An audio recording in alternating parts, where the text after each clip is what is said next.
I need sports to have to clear the room. Stand up and walk, now. Hello, and welcome to The Watch. My name is Chris Ryan. I'm an editor at TheRinger.com, and joining me in the studio, he's got temptation eyes. It's Andy Greenwald! Hey, pal. Boy, it's been a long day of podcasting for you and I. We just recorded a great podcast that you're about to hear with the author of the new Jann Wenner biography, Sticky Fingers. His name is Joe Hagan. Yep. He is a really interesting character, a great chatter, great talker. We did not talk about the other big news, which was me learning literally moments ago that the villain in Justice League, which opens tonight, is called Steppenwolf and is a CGI Viking god who is voiced by Ciarán Hinds. We will be talking about Justice League Monday in some capacity. I have a feeling that things are not going well for this franchise. Did you know that his name was Steppenwolf? As I was, we've been potting all day for various things, but as I went back to my office to check online, I saw that there was a controversy brewing because someone tweeted like this. I think Joanna Robinson from Vanity Fair tweeted that like the villain sucked in Justice League. Yeah. And Joss Whedon liked the tweet. And then all these other like JLA heads lost their minds and were like, I see you, Joss, and you will not be forgiven for the crimes against the Justice League. Wow. That's the voice so Joss is an apocalypse head? Like, I guess. I don't know, man. The main takeaway, and here we go again. But the main takeaway, I think, from the Ringer's exhaustive superhero list that we talked about on Monday is that they have a villain problem. Yeah. So as much as I do want to make jokes about Steppenwolf, the CGI Viking god voiced by Ciarán Hinds, what are you going to do? What are you going to do? I don't know. I mean, you could not make these movies. You could go ahead and do that. But you know what actually, so yeah, people go see it this weekend or they won't. Guess which category I'm in. But one thing that I'm kind of impressed by is the press jujitsu happening right now, where as a culture we have found a way, we've agreed to find a way to just mercilessly shit on this movie, Justice League, and yet somehow, delicately, perhaps with a golden lasso of truth, extricate Gal Gadot. By the way, it's pronounced Gal Gadot. I read that. That was great job. Katie Weaver's excellent GQ cover story. They did a great segment on her on Jam Session this week. But she has been saved from this. That happens. You know, it's just impressive when we all agreed to do that. We take the jaws of cultural life and we extract someone worthy from an altogether unworthy enterprise. Your acute reading of the way things work and the way the media works is appropriate. Thank you. For this podcast That's today. Why So I'm here. Joe Hagan came by today to talk to us about his Jann Wenner biography. And as interesting as the book is, it's salacious, it spans decades, it's exhaustive. You can read it as almost as a soap opera, or you can read it as the rise and fall of the baby boomer generation. There's also a very interesting creation myth around the book itself, which we get into, which is essentially that this began as Jann Wenner orchestrating his own legacy. You know, Jann asking Joe to write his biography. They start getting into what will and won't be included. Joe talks at length about this, and it was a fascinating part of our discussion. But it's interesting to get into, you know, no longer does Jann Wenner no longer a fan, it seems like. Yeah, and so it was not authorized, but in some way official, encouraged. Like Jann, as Joe says, opened the kimono, but then also basically gave him his Rolodex and said, you know, Bruce will talk to you, Mick will talk to you, Keith will talk to you. And then it was very surprising what a lot of these people said. Joe. It was also surprising when we found out Bruce, Mick, and Keith were just some guys that were hanging out at an Irish bar on 56th Street. I think Desmond's in Murray Hill was actually a place where he sourced much of this. It's a really fascinating thing. And so we came at this from, you know, we have a very particular angle on this because while Rolling Stone was formative in some ways, I would say, to our experience, when we, do you mind that I'm using the royal we here? When we both became, not together because we didn't meet till later, but we both became really obsessed with magazines and with music, and with music journalism, where those two things met. Rolling Stone was just this behemoth. Rolling Stone was the establishment. Rolling Stone was the official word of rock and roll, good and bad. Yeah, I would say that for both of us, that Rolling Stone was the script that we deviated from.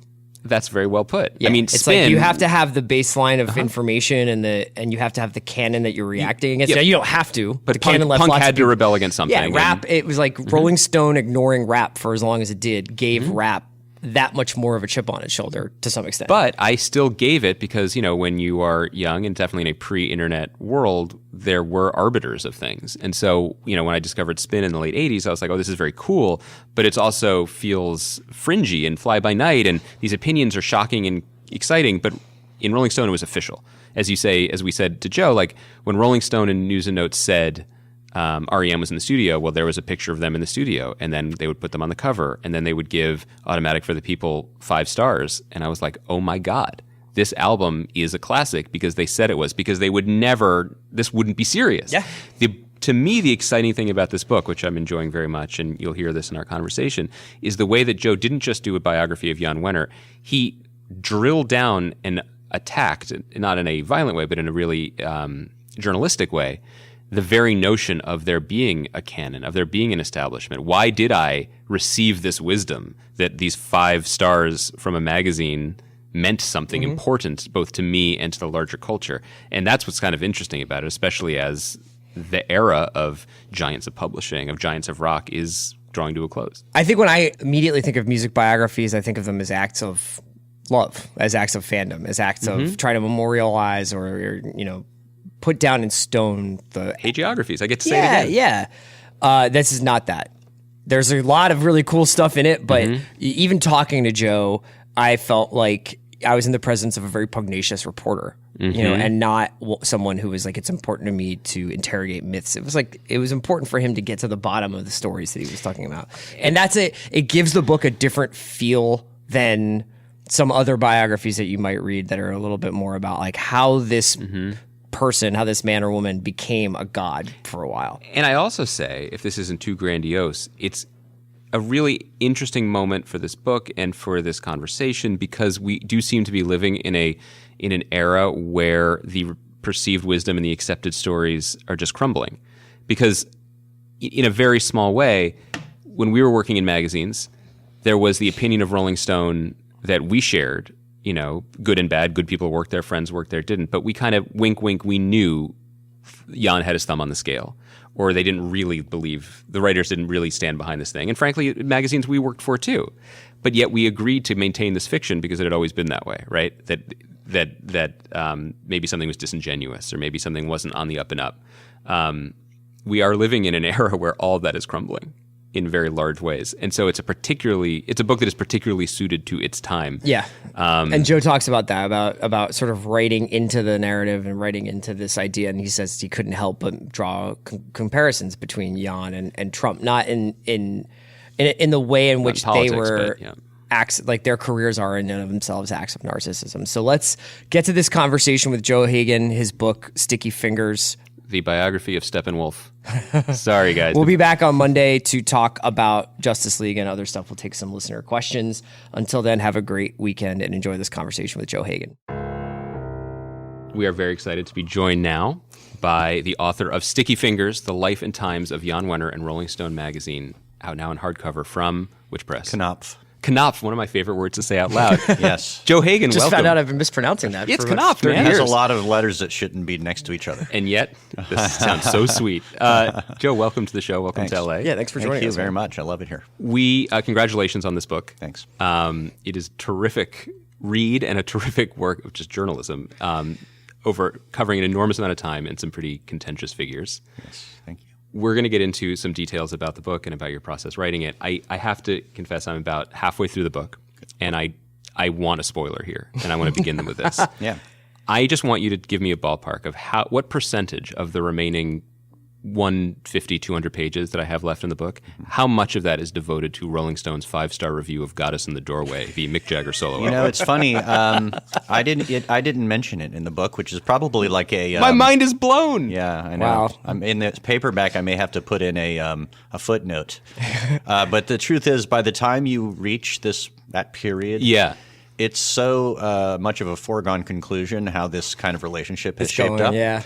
that it's almost beside the point. It would just be gilding the lily at this point. What's funny about it is it was a controversy at the time. Yes. But now, what year was that? Gosh, it was in the 2000s. Yeah, early 2000s. So for people who don't know, early 2000s, Mick Jagger releases his third or fourth solo album. It is exactly as good as a third or fourth Mick Jagger solo album would be, except in the opinion of one low-profile Rolling Stone record reviewer named Jann Wenner, who bestowed a classic rating on it. Yes. And at the time, this was a big, shocking thing. Yeah. What people didn't know is that this had been going on for ages, that this sort of, they were personal friends. Right? And not mentioned in the review. Not mentioned at all in the review. With this, Jann had a history of this, and in addition to that, he had done a gigantic interview with Mick Jagger in 1995, as he had with many of his favorite artists, who was able to edit it himself. Yeah. So, this was, if you were in the upper echelon in Jann's social world, you got this treatment, It's, I imagine you've figured this out now in just talking to people about the book, that anecdote has an outsized presence in the stories of people who used to work in the music industry in music journalism. That was always the thing we'd point to, but obviously there are many more things. I think that was one of the earlier things we've talked about in our friendship was that review. And I remember it also said a lot about, I think my approach to it was sort of like, well, isn't that really that surprising? And the magazine's called Rolling Stone. Did you think that he was going to roast this movie? Chris also just suggested we didn't actually speak for the first 5 years of our friendship, because that album came out in 2001. That's true. But Jann and Mick had sort of their relationship is central to the book, and the relationship that starts in the beginning when Jann is kind of skirting copyright infringement on the band's name. Can you talk a little bit about the sort of role that Mick has played in this guy's life? Well, I sort of think of it as they were, by virtue of the name and the kind of legal tension there at the start, they were, and Rolling Stone's success quickly it was successful. Mm-hmm. It put them into like a shotgun marriage. That in which the name was both could be the virtue of their relationship and sometimes the not virtue of the relationship. And so sometimes Mick Jagger's going to do very well. He's going to be on a cover of a magazine with his band's name virtually on it, and that's good for him. On the other hand, Jann might have Truman Capote follow him around on tour and produce something really horrible that embarrasses Mick Jagger, and he would be embarrassed and be like, why did I do that? Well, that tension, and maybe we can circle back to just how this story was, how you worked on this for many years, but Jann gave you permission, right? That's right. He gave you... He asked me to write it. He lifted the skirt, so you will. Open the kimono, as they say. Ooh, that's even better. But that central tension is fascinating to me, because as part of this, and stop me if I'm wrong, he basically said, I want you to write this book. You can have access to my life story, but also I'm going to tell my Rolodex, which is an unrivaled Rolodex, to talk to you. Sure. I find this fascinating because that central tension, and Chris and I both experienced this when we were writing about music, between the journalist and the musician, maybe this is true in all parts of journalism, but particularly the musician certainly gets fame and the adulation and the money and the magazine covers, but never gets the last word. Right. This seems to me, and this is maybe the cause of some of the tension that came later after publication, these guys could talk now, and they could talk about Jann. Yeah. And and I don't know if that occurred to him, that they could finally talk about him. Absolutely. That is definitely something that was eye-opening to me. Mm-hmm. And it's both that we're at the end of the arc of the rock and roll story here. They're all in their 70s. Yeah.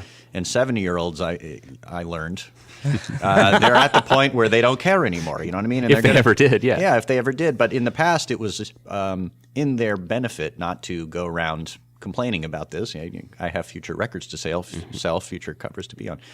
And so they were at a point that were like, okay, I'm going to tell you what my story is. And that was especially kind of shocking to me when I interviewed Paul McCartney, who I remember going in, this is really maybe close to the beginning of the process, thinking nothing's going to come out of this. This will be totally canned stories and a lot of And this was in person? It was in person. I went to England, took a train. There was a station called Rye. It was near the Channel. I went out to his studio.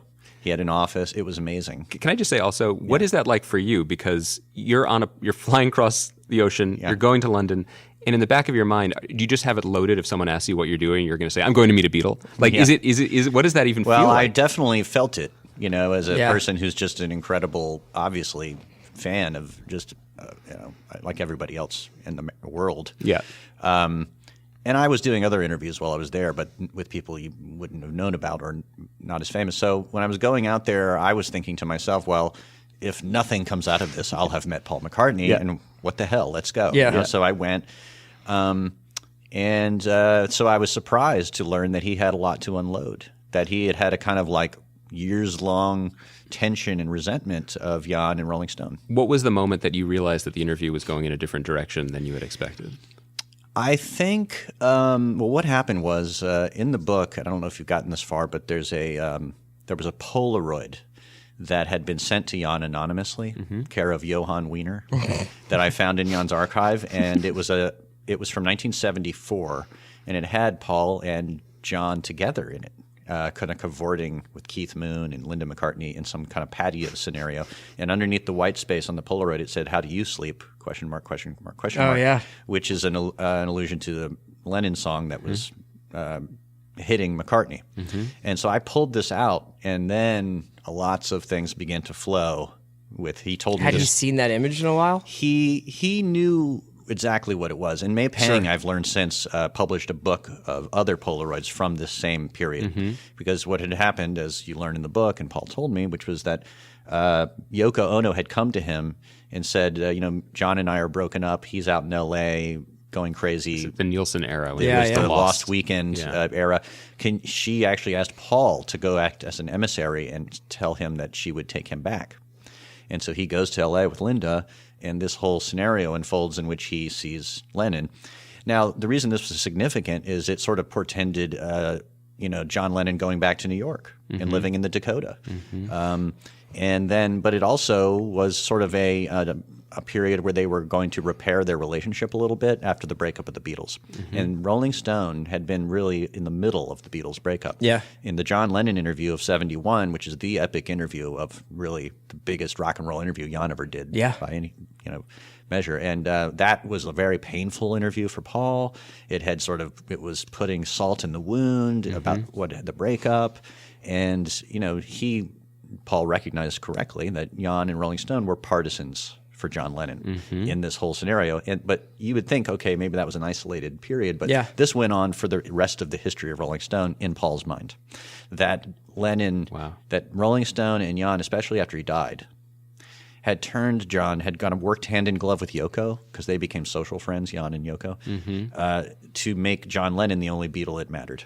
The true genius. Yeah. The true genius. And in fact, Paul says in my interview in the book, I just booked the studio. That's what it seemed like. And this went on to the Rock and Roll Hall of Fame too. That became another issue, as you'll read later. Right, which Jann is the gatekeeper, self-appointed gatekeeper of, essentially. That's right. And Paul felt like he got screwed over by Jann in his own induction. And so it's a real.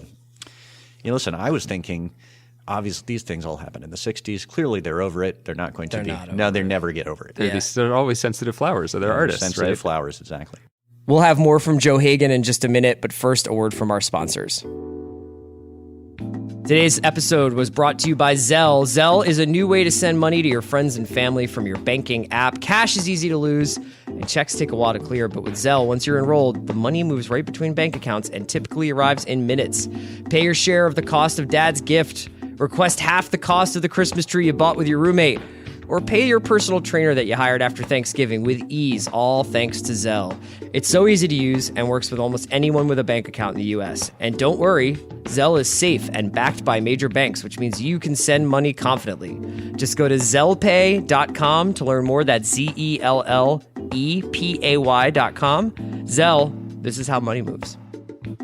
Today's episode of The Watch is also brought to you by Stitch Fix. Unless you're somewhere south of the equator, sweater weather is officially here. And it doesn't involve going shopping. Instead, you can get cool cold weather clothes from the style experts at Stitch Fix. They've taken everything you don't like about shopping for clothes, the crowded malls, the pushy salespeople, the endless online options, and they've replaced them with one simple website that does all the work for you. Just go to stitchfix.com and answer some basic questions about your sizes, your favorite styles, and your budget. Your personal stylist will take it from there, handpicking 5 pieces based on your preferences, all for a small styling fee of just $20. And if you keep any item in your fix, the $20 gets applied as credit. The 5 items are delivered to your home, you try them on, and you only pay for what you keep. Just send back anything you don't want. Shipping is free both ways, and so are exchanges. Best of all, there is no subscription required and no club to join. Get started now at stitchfix.com/watch, and you'll also get 25% off when you keep all 5 items in your box. That's stitchfix.com/watch to get started today. stitchfix.com/watch. And now back to our conversation with Joe Hagan. You know, one of the things that's sort of interesting about music journalism, and I don't know whether Jann is the chicken or the egg here, is this idea that, you know, in other forms of journalism, you're a predetermined adversarial relationship with your subject. Let's say you're covering crime. Let's say you're covering politics. Right. Your job is to hold those people's feet to the fire. But music journalism, at least the way we grew up with it, was an act of kind of intellectual fandom. You know what I mean? Right. You already wanted to love these things because music was so important to you in your life. Yes. I was curious about whether you viewed Jann through that lens. Oh, absolutely. And whether that was, and what that means for a journalistic enterprise that you oversee. Well, it's multidimensional here. On the one hand, you have artists that Jann personally loved. Sure. And he gave them the fan treatment, you know, most often. And then there were artists that he didn't love, or he just sort of decided it's okay, let it rip, embarrass that guy if we have to. Like, and Jackson Browne is in the book saying he couldn't believe how like violated he felt after they did his first cover story, right? Yeah. So clearly there was a different thing going on there. But then there was the critics, and the critics were allowed to be free generally. You know, occasionally Jann would come in there and yank the leash, noodle around in the half star. Yeah, in the late '60s especially. And there was a big conflict. The critics wanted more autonomy and, you know, Chinese wall or whatever. And so but the critics became a big thorn in his side over time. Yeah, and especially in the mid '70s, he was just he got so upset about how critical they were of his favorite groups, including the Stones and the late '70s Dylan, that he came out of the woodwork to criticize them in his own magazine. He wrote these incredibly glowing essays about the Stones and Christian era Dylan, saying that these were, and you know, Slow Train Coming, it's a good record, but you know, that whole period's getting like a reevaluation now. He's got a bootleg series coming out. Exactly. Yeah. So you know, he had it was a balancing act for him. It's interesting to follow up on Chris's point, which I totally agree with, that the business of writing about rock and roll is often, you know, trying to sort of professionalize the fandom. There's also an aspect of just trying to professionalize all of it and create gods. Yes. When you add Jann Wenner and Rolling Stone into it, it's also about creating gods and creating a business plan and creating an industry that you can then be the captain of and have the gatekeeper of. That's right. And in terms of our personal history with it, I think Chris would agree too. Like becoming a music fan. Becoming aware of music, like in the 80s, Rolling Stone was just the establishment. Not even in a bad way. It just existed. It was voice on high. It was a benchmark. These things mattered. These things didn't. And that was the received wisdom that then you could play with and learn more about or poke holes in. What's really essential to me as a reader of your book is truly realizing and seeing it happen, how it was always created. Yeah. How everything about Jann from the beginning understood art and commerce equally, maybe even not equally, if we're being honest about it. And one of the sort of initial revelations for me when I wrote a book proposal for the book, it was the John Lennon stuff. Because I decided, let me go into an archive and see what's in there about John Lennon. And it turned out there was this whole story, which I tell in the book, about his sort of, he said, Lennon, we were like partners. I was a partner with him. I was going to help him say whatever he wanted to say out in the world. And John and Yoko were thinking, we're going to use Rolling Stone as a vehicle to drive our own narrative separate from the Beatles. They were happy to use each other. Exactly. And with Mick Jagger, literally partners on a British version of Rolling Stone in which Mick Jagger was half owner. Yeah. I mean, so when I started to see these things, I was like, oh, I see what happened here or what was going on. These were partnerships, and he built it on a kind of fan magazine model, even though he had all this genuinely great criticism and sometimes good journalism. He also understood the value of the old kind of like teen beat model of like being kind of hand in glove with some of the big artists who everybody wanted to read about. Sure. There are a lot of paths into this book for a lot of different types of readers. To you, how do you describe? Is it a business book? Is it a? Initially, I thought it was, but I think it's a cultural history. Okay. I've thought a lot about this in recent times because I've had to articulate the book for people. When I was writing it, I was just in it. Yeah. And how many years was the process? 4 years. Yeah. And and I closed the book in August. This is how tight this was. Really? Yeah. Whoa. Yeah. So it was intense and it was very stressful. But because I had like a fact checker for 5 months and lawyers, you can imagine all the process. But the thing that I came to realize in the writing of the book that was really a revelation for me. At first, I was like, well, I know all these personal soap operas about what's going on in his life with his marriage and his secret sexuality and his private relationships with big rock stars and how that happened. And I began to realize when you have a magazine like Rolling Stone, which is kind of an expression of the man who invented it, the personal is the historical. The more I got into the kind of texture of the soap opera of these relationships between Jann Wenner and Annie Leibovitz, Jann Wenner and Mick Jagger, John Lennon, the more kind of granular I could get, the more of a cultural history it would be because you'd understand kind of the secret history of the history. Yeah. And especially of a man who invented a history of his own kind of making. I mean, and, I'm going to get to a point here that will be of interest to you guys here, which is that, he created a big top, essentially. And underneath it were all these rock writers and all these people who had had careers there. And it was sacred to them, a lot of them. Now, some of them got booted out of there and were resentful, as you can see in the book. Yeah. But my mandate, I felt like as a journalist, was to go out of that tent.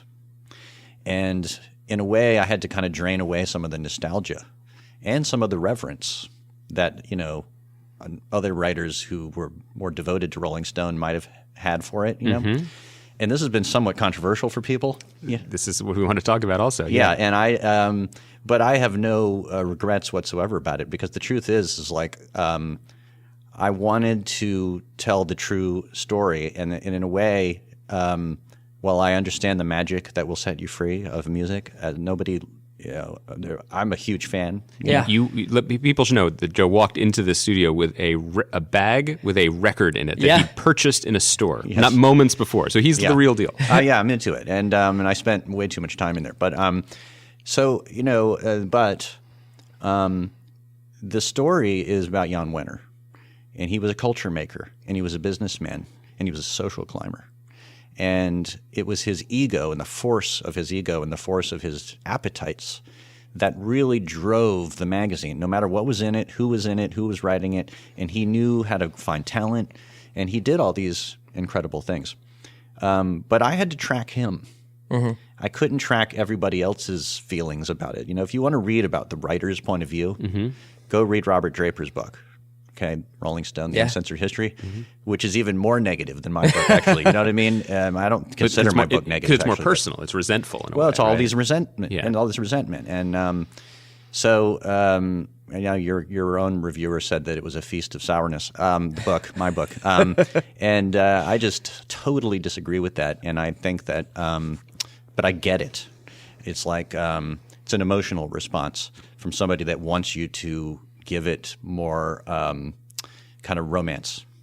And but if you were me and you had gone through Jann's archive and talked to him for 4 years, some of that, the scales would have fallen from your eyes, and that was the story you had to write. Yeah.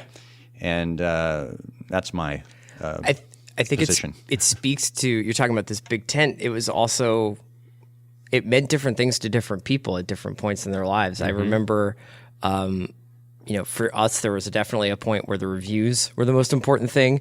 There was a point in time in the early 90s and in the 80s where it essentially was what the internet became, where the news and notes and the in the studio section was the only thing you knew about U2 going back in the studio. Or REM's making a new record. Yeah. Okay, now I know. Yeah, it's like there was no way to get information. And then there was, there are some people who look at it as this paragon of new journalism and the place that helped promote a certain kind of journalism. It's celebrity style. culture too. I remember the Michael Keaton cover when Batman was coming out, and it's like, oh, this covers potentially all my interests as a 12-year-old. Yeah, and then there's that concept. I mean, when Andy and I used to work at Spin, we used to hear things all the time about different artists and where in the book they would go, where in the magazine they would go, and are they ready for this, that, or the other section? Are they ready to be in the front of the book? Are they an up and coming band? Or are they ready to have a feature?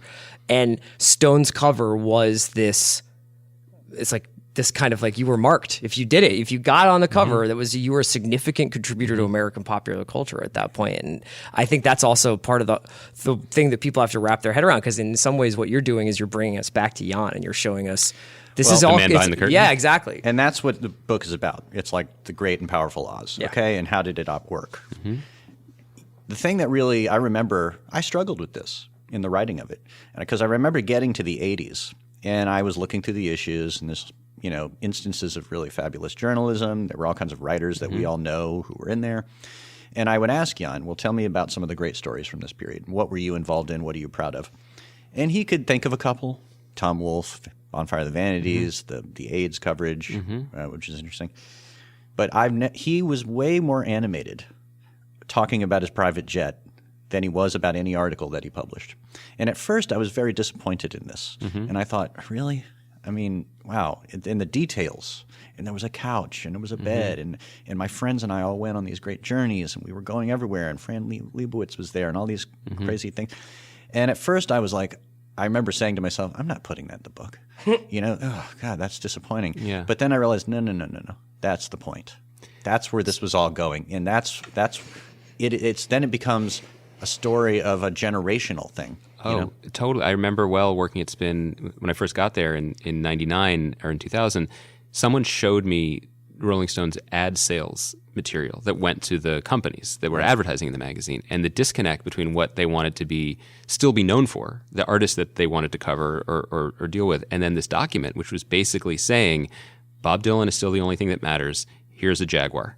Yeah. And that balancing that is very tricky, but that's what the audience and what that generation became. Well, that's what the Perception Reality ad campaign was about from the late 80s. He was honing in right on that, saying, listen, we can broach this divide between your perception of the hippie reader who's stoned, and the yuppie who's got a briefcase and a sports car. Yeah. And he loved that. I mean, and it really worked. Yeah. I mean, ad pages went up. The ad community loved it. They were like, yes, and his circulation had reached this peak. But even before all that, the cart was already leading the horse here. You know what I mean? By the late 70s, they were already moving towards, we're going to do this is for people that probably don't pay attention to print anymore, but there was like to staple the magazine and have it be glossy and cover and everything. They were moving into, we're going to be a serious magazine on the newsstand and not just like a newspaper like they used to be. And it was all about getting better ads. And that's what Jann was really – listen, Jann could do two things at once. He was a kind of brilliant guy who could attend to the business, and then people come to him, what stories do you want? Yes, this and not that. He had that power. But what made him who he was his social movements, across – this new tier of like jet setters and rich guys who were going to build something like the Rock and Roll Hall of Fame. And I had to follow that narrative. Let's talk specifically about that relationship with Jann, because as you said, he opened the kimono. Yes. He said, have at it. You're the guy. Yeah.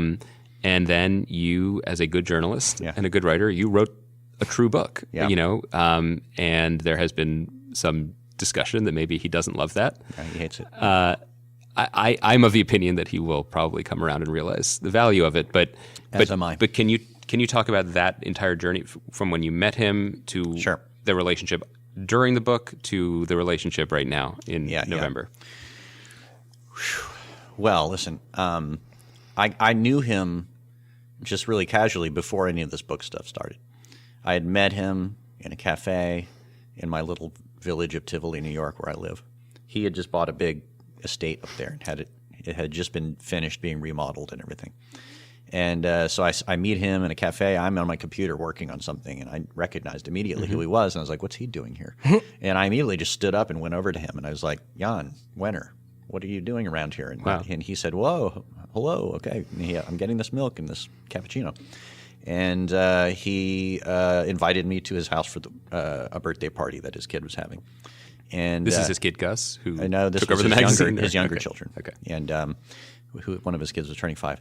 So I was, wow, this will be interesting. You Yeah. know, and you have to go up to the gate and you press the button. Okay, the gate opens. You go along winding path, come out onto this fabulous plantation on the Hudson River, and there's this beautiful pool house, and it's like a modernist thing, and it's outrageous. And down at the pool are Annie Leibovitz and her children, and Jann and his kids, and a exotic animal handler for the birthday party, and it was just a whole scene that I was just like, wow, okay, I am a gawker. I am gawking at this. This is outrageous. And he was interested because he didn't know anybody around there. Annie Leibovitz had a spread up the road, and so he thought, not exactly a townie. no, he wasn't. He not at all, and he never has been, and he's never really comes out of the gated fortress, frankly. I mean, occasionally. But he, wanted to talk to me because I was in the magazine business and I was a writer, and for whatever else reason, he just wanted to hang out. So after that, we would meet for coffee and lunch once in a while and chat, and he wanted me to write for him. Mm-hmm. And, For Stone. For Rolling Stone and Men's Journal too. And I wrote a piece for Rolling Stone and a piece for Men's Journal for him. And I was working at New York Magazine. And at one point, he wants me to work. He was saying, you should come to Rolling Stone and cover politics. Because he liked something I did about Karl Rove and stories I was writing about Republicans at the time. And so I was like, I don't know if I want to do that. And I must admit, part of it was that Rolling Stone wasn't where I just didn't have the stature that I had once had, to be frank. I enjoyed some of it, but I was uncomfortable with their kind of left-wing stance in the magazine. I wanted to be at something where I could be more cool in my writing, and they have a very temperature-wise or temperamentally. They're more tidy. temperamentally, because they're very Right. forward in the way they, in muscularly kind of democratic and everything, and that wasn't my reputation, And that's getting too into the weeds. But the truth is, so we But went out, magazines have personalities Sure, and that's right. temperaments. And especially this one. especially this one. So he took me out to lunch to kind of convince me that I could take a contract with them. And then I was sort of hemming and hawing, and he said, well, why don't you write my biography? That was his second offer. That's right. Can I ask, when you guys are having coffee and you're just hanging out in Tivoli, Yeah. what are you guys talking about? What's small talk with you guys? There would have been, what was going on in politics, what's going on in the magazine business, ad sales are up or down, just, Shop just talk. Shop talk. Is he asking you questions or are you asking him questions? Both. Yeah. And I would be more like, so tell me about Dylan. You know what I mean? Yeah. And I asked him one time, are you going to do a memoir? It seems like you should do one because you probably have this fabulous history. And he said, he kind of alluded to the fact that he had had something fall through. Okay. And then I started to kind of poke around on that. And it was all on Wikipedia, these 2 failed attempts to write a book. Yeah. So he asked me to do it. It was in a restaurant, and I was sort of sitting. It was lunch. He drove me there in his Porsche, which was kind of exciting. But and I just was like, well, God, that's amazing, but I really got to think about it. That was a big thing. And I walked out of there a little stunned. I remember going home and telling my wife, "You're not going to believe what he just asked me." And so I told Jann, "Let me think about it." And I believe that week I called Rich Cohen, who had previously tried and it didn't work out to write one. And he told me his story of what had happened to him. And I kind of drew from that I have to be careful here. And so I remember the Steve Jobs book had only recently come out, and I had read it, was reading it, and I was thinking, the only way to write a good book is if Jann can handle negative information. This is the Walter Isaacson book? Yeah, Which yeah. had no negative information, if I remember correctly.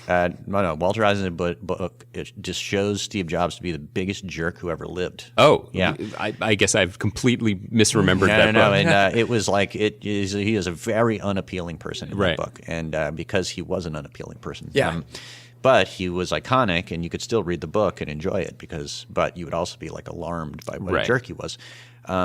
But I was thinking, well, I know who Jann is by reputation. I know this is a big, tricky situation. I told Jann, I said, well, let's see if you can handle some negative information. I said, that's what it's going to take. You're going to have to metabolize things that you don't like. And he said, nah, that's no problem, whatever. Come into the office and throw hardballs. And I was like, fine. I remember reading Robert Draper's book, plucking out some choice anecdotes in there that were tough, and just going into his office we started talking about it. And he kind of grew agitated when I would bring up kind of these notorious stories. And he said, listen, those stories aren't true. But and the other thing is I'm going to want some control over my sex life. And I said, okay, this is not going in the direction that it should be going. And the next day I wrote him a letter and I said, no.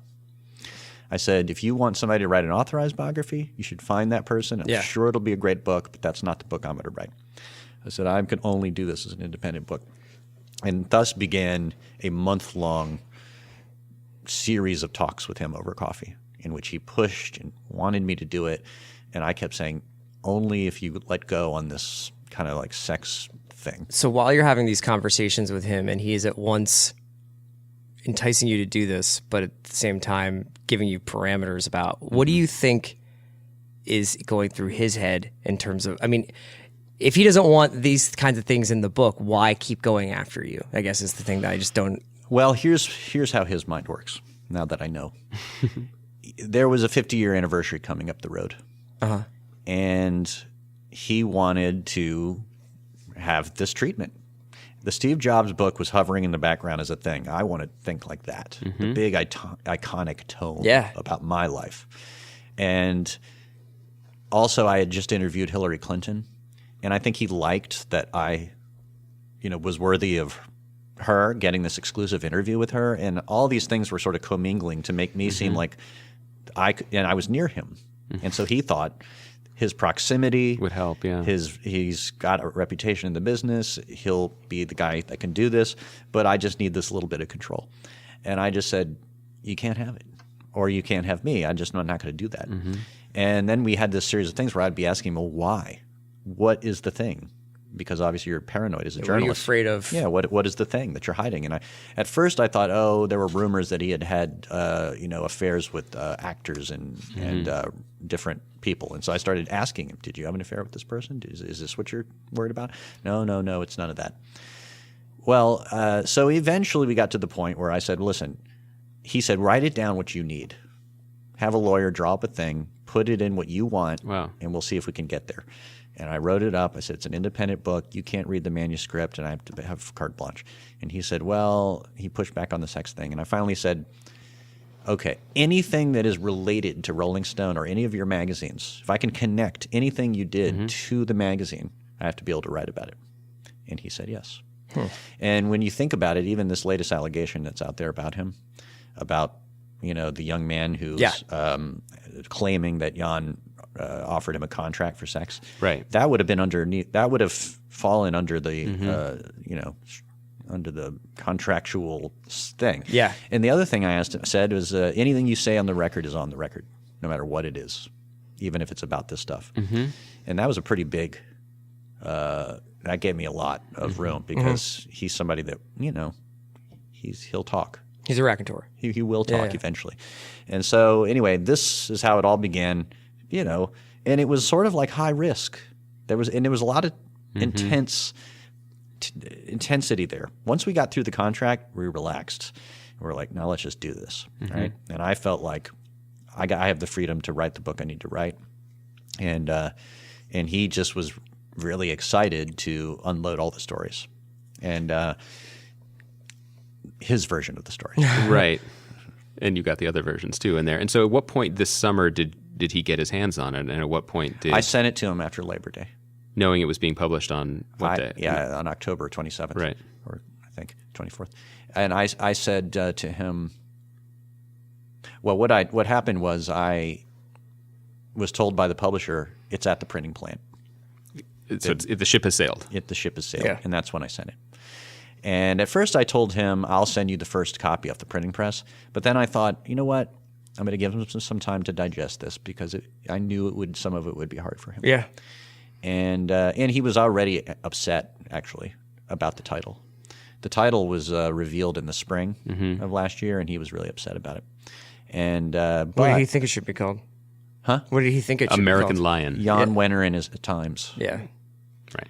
And which I was like, I don't, I'm sorry. I mean, and then he wanted it to be like a Rolling Stone. And at one point he said, that's really all you can call it.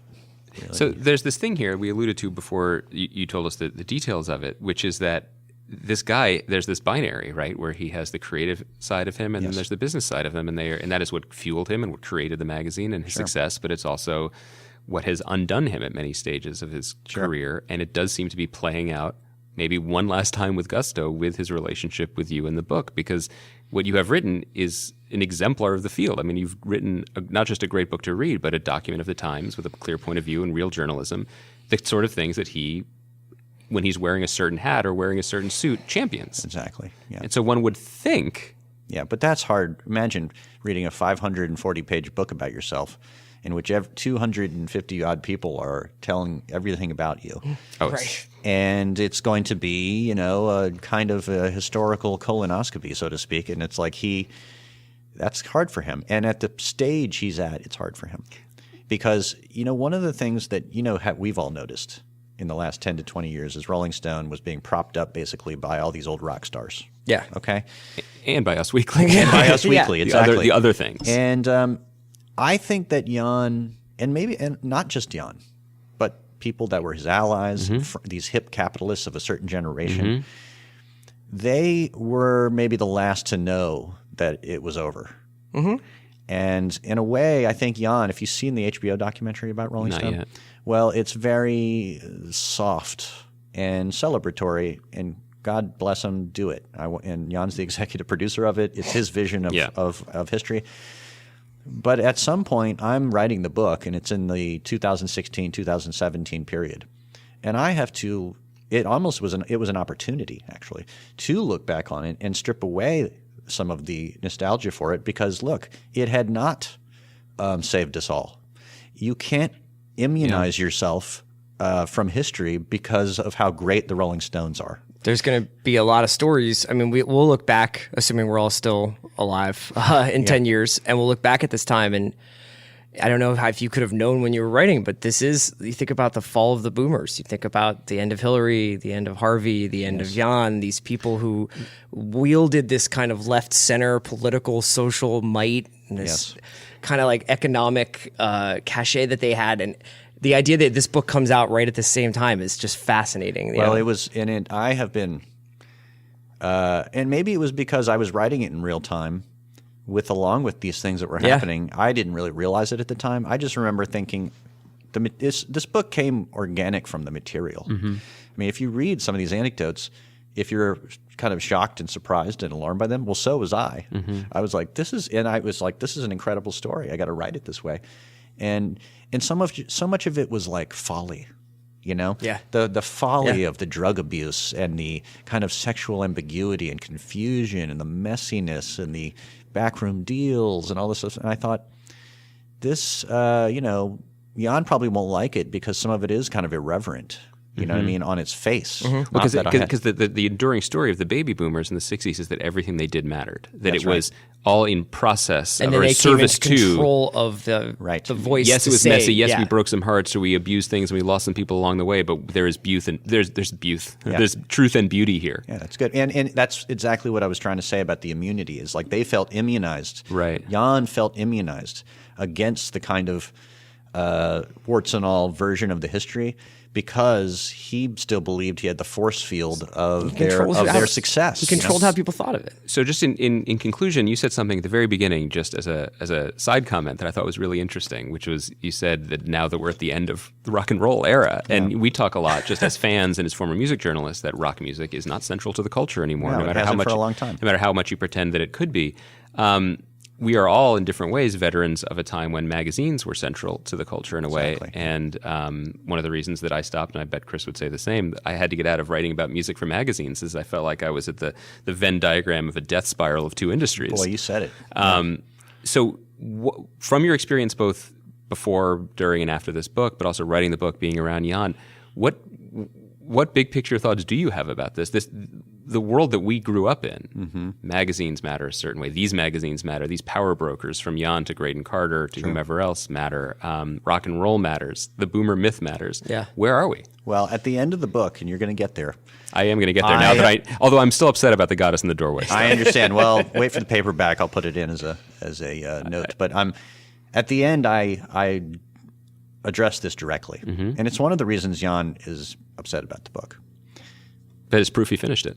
Yeah, exactly. Well, it's also I tee it up a little bit at the beginning, which is that, I talk about how the thread was lost in this narrative that began in 1967, and what over time, the emergence of Trump, who is a figure of the celebrity culture, And the same age as Jann, right? Exact same age as Jann, and a kind of similar personality profile.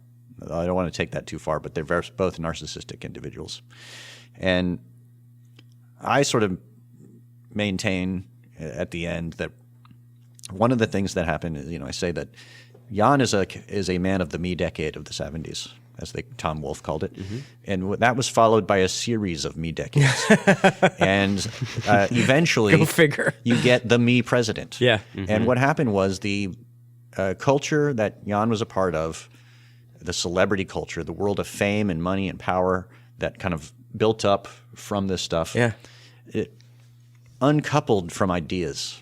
It decoupled from what they originally were talking about in all these songs that you love, and eventually, the fame culture knocks through to the last door. And now there's a pure reality television star in the White House who doesn't really have any kind of coherent worldview other than him. And I couldn't, in good conscience, finish this book without connecting what I had seen for the last 500 pages and what was happening here. I mean, he did publish Us Weekly. I mean, he's called my book tawdry. The man published Us Weekly, for God's sakes. I mean, it was like, this was tawdry stuff, some of this stuff, and rock and roll was sex, drugs, and rock and roll. He put Britney Spears on the cover with dolls. I mean, he knows what he was doing. He knows what he's doing. I mean, but he, at this stage in his life, and he's not alone in this, all these guys want to look back and see it as a more vaunted thing. I mean, the Rock and Roll Hall of Fame was really an expression of Jann's kind of idea that rock and roll could be kind of cooled down and sculpted into institution of that would be next to the Lincoln Center, right? But in a way, that's not. And my job was to heat it back up and show how kind of messy it was and narcissistic in many ways. Like, these were egos of epic proportions. These people, and there was a kind of preening and then self-regard that you could sign on for because you loved the music, or because you could admit that that's part of rock and roll, peacocking and being a star. But there was also that you have to be earnest. You can't actually want fame or adulation or drugs just for pleasure's sake. No, it had to have a purpose. And then we and the drugs were part of the purpose at the beginning. They thought of drugs as part of the creative source. I think that's. I just have to ask, the last communication between the two of you. Well, some emails when I told him I was sending him the book. And he was like, great. And he was very nervous about getting it. We spoke on the phone the day before his triple bypass operation last June. And he was in a somewhat confessional mood because it seemed like, it was a real sort of mortality moment for him. And he told me about Bruce Springsteen coming by his hospital bed and giving him a mixtape for the surgeon to listen to. Jesus. Like an actual cassette? Yeah, I don't know if it was a cassette or some kind of mix or thumb drive or something. Dr. Meredith Grey still got a cassette player when she's doing that. You get one when you're doing Jann Wenner surgery. Yeah. But since publication? Since publication, nothing. And to something you said, I do predict and hope that he'll, when all this emotionality cools down, he sold Rolling Stone, he's in a new phase thing. He feels vulnerable right now. I get it. That he will come to see that the book, my devotion to the truthful story and to making it great as I could, was my homage to him. And it's hard for him to feel that way right now. Well, I hope he comes around, but in the meantime, people should check out this book. It is a terrific read, whether you are a fan of the music, whether you want to mock the music, whether you are a fan of the culture, history. celebrity. It's really all there. It's a terrific book. Sticky Fingers by our guest, Joe Hagan. Thanks so much for coming by, man. Thank you. Thanks a lot. I appreciate it.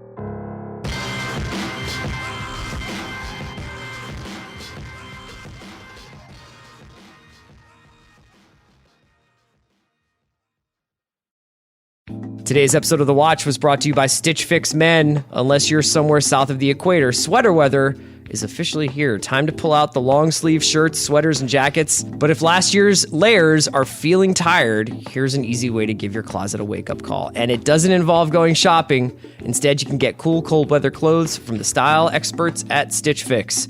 They've taken everything you don't like about shopping for clothes, the crowded malls, the pushy salespeople, the endless online options, and they've replaced them with one simple website that does all the work for you. Just go to stitchfix.com and answer some basic questions about your size, your favorite styles, and your budget. Your personal stylist will take it from there, handpicking 5 pieces based on your preferences. All for a small styling fee of $20, and if you keep any item in your fix, the $20 gets applied as credit. The 5 items are delivered to your home, you try them on, and you only pay for what you keep. Just send back anything you don't want. Shipping is free both ways, and so are exchanges, and best of all, there is no subscription required or no club to join. Get your fix monthly, quarterly, or whenever you want, so long as you get it. I promise you'll be hooked. Get started now at stitchfix.com/watch, and you'll also get 25% off when you keep all 5 items in your box. That's stitchfix.com/watch to get started today. stitchfix.com/watch. Today's episode of The Watch is brought to you by Zelle. Cash is easy to lose, and checks take a while to clear. Thankfully, there's Zelle, a new way to send money to your friends and family from your banking app. Once you've enrolled, the money moves right between almost any U.S. bank accounts and typically arrives in minutes. Plus, it's backed by major banks, which means you can send money confidently. Just go to zellepay.com, ZELLEPAY.com to learn more. Zelle, this is how money moves.